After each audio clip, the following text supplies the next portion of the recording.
Everything is not always exactly as it seems at first. There are always two sides to every story.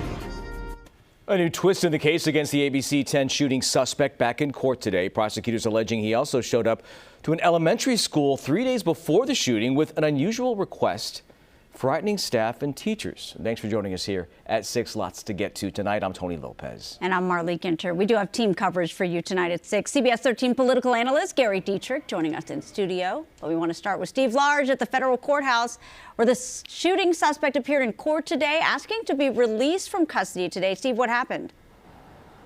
Yeah, this was a big twist. Federal prosecutors laying out the case to keep the ABC10 shooting suspect in custody, saying that his actions are in line with an active school shooter.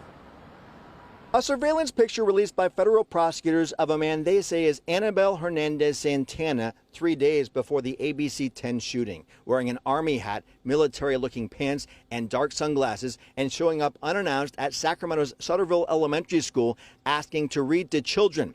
Prosecutors say one employee described him acting weird and anxious. Staff asked him to leave. Court documents show federal prosecutors arguing this behavior is consistent with pre-attack site surveillance and an indicator of an active shooter's planning and preparation activities.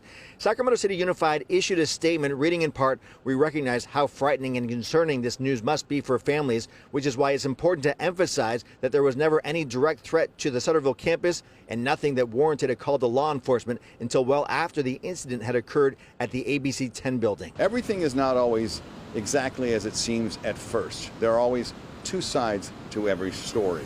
Attorney Mark Reichel told the judge Hernandez Santana is a former parent at the school who had previously taught Spanish. Connecting those dots are not clear. Legal analyst Alan Sawyer says the prosecutor's allegations include speculation mixed with concern. But what is not that speculative was the irrationality of approaching a school and saying, I want to speak to children today.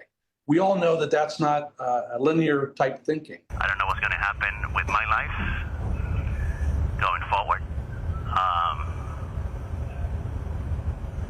But I am not a violent man. Hernandez Santana spoke in an exclusive interview with CBS 13 from jail Wednesday without commenting on his innocence or guilt or a motive in the ABC10 shooting case. Like anybody would imagine, this is a process like nothing that anyone ever, experiences or imagines that they would be going through. So that federal judge today ruling that Hernandez Santana must remain in custody throughout his trial, citing concern over public safety. He is due back in court next week. Now, as we've been reporting, I had the opportunity to conduct an exclusive interview with Anibal Hernandez Santana from jail yesterday. We're going to play a clip that we have not aired yet here. He's talking about the public's interest in his case. Here's what he had to say. I am confident that through this process, all will be revealed. I hope that the public will be able to find what answers to the questions they have. I know sometimes the court system is not the most conducive to venting everything out because, there's compromises along the way.